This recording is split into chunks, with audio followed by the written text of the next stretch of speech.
Story time of a minute. Hooray! Hello. Rocket really loves to read. Now he wants to write a story. He collects new words for his word tree, searches for inspiration. He writes and he rewrites every day.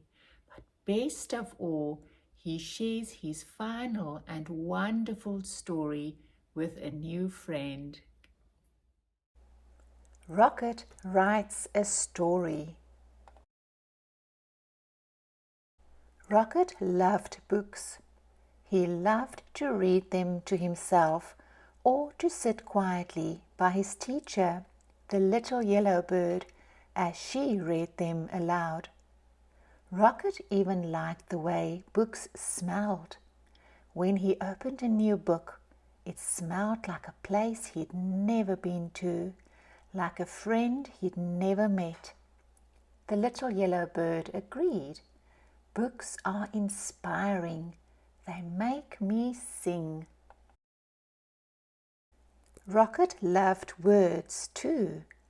After snack time, his teacher would say, "Rocket, why don't you use that nose of yours to sniff out some new words?" And off he'd go.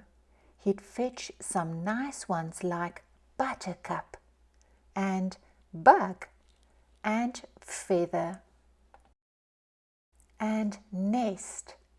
"I'm looking for words," Rocket would announce to anyone who'd listen. Rocket always brought his words back to the classroom and wrote them down. The little yellow bird would help him spell the tricky ones, and then they'd hang them on their word tree. Sometimes the bird added her own words to the collection. "This one is small, but I promise it'll come in handy," she'd say. "Magnificent!" chirped the little yellow bird once their tree was covered. "Now what shall we do with all these splendid words?" Rocket thought all afternoon. Then he had an idea. Rocket left school that day with a very waggy tail. "I'm going to write a story," he declared to Fred and Emma. "My story will be an adventure about the great wide world," he told a butterfly. "I will use many words," he explained to Mr. Barker. "Hello up there," he called as he passed the tree where he had found the word nest. "I'm going to write a story." The next day, Rocket returned to his classroom. It was time to begin. He looked down at the blank page, and the blank page looked up at him. But no story would come. At snack time, Rocket gave up. "I don't know what to write," he told his teacher. "Don't worry," the little yellow bird replied. "One of the hardest parts of writing is coming up with a good story. But it's one of the most fun too. Perhaps you want to write about something you've seen." "A bug?" asked Rocket. "Yes," sang his teacher. "Stories need good characters." "Or what about something that happened to you? Or something you really enjoy?" "My favorite stick?" suggested Rocket. "Of course," said the bird. "Or you could write about something that inspires you." "Inspires me?" asked Rocket. "Yes, something that excites you," the little yellow bird sang. Rocket took a walk and looked for inspiration. He thought about friends he knew and places he'd been. He stuck his nose high in the air and sniffed the gentle breeze.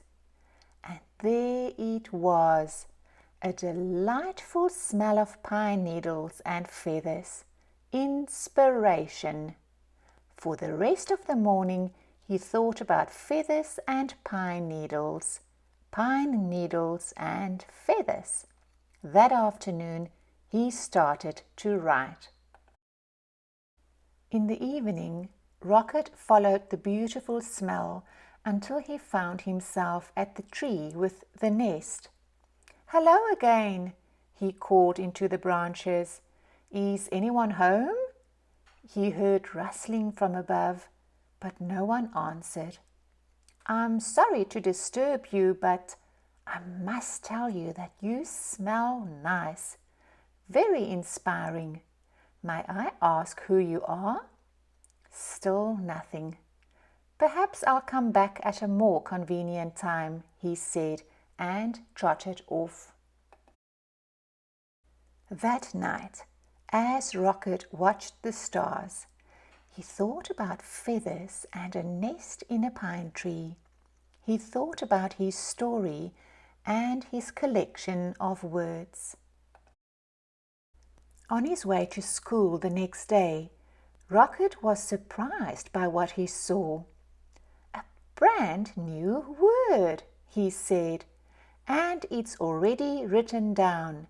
It says," he tried to sound the word out. "Owl," came a quiet voice from the branches. "It says owl. That's me." "Thank you, Owl," Rocket called. "I'm always looking for words, and this one's a beauty." Rocket ran all the way to his classroom. Owl. Now there's a word you don't hear every day, chirped the little yellow bird. "Only 3 letters, but what a word!" "It was a present," explained Rocket, and he added the word to his story. "I'm writing a story about you," Rocket announced proudly to the owl the next morning. The owl poked her head out of her nest, and for the first time Rocket saw her friendly face. Her big round eyes blinked below feathery tufts. "About me?"